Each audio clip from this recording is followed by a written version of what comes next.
All right, we are back with Olga learning how ODR packs certain household items that are breakable, and we are doing a picture frame.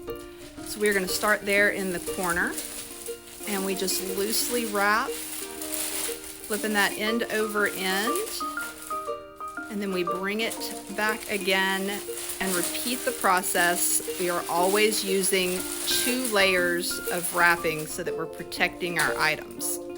She stacks that over there to go in the box at a later time. Wrapping picture frame number 2 the exact same way. First layer, and then the second layer. A lot of people only want to wrap with 1 layer of paper, and we just don't feel like that is enough protection for our items. Here we go with picture frame number 3. First layer and the second layer.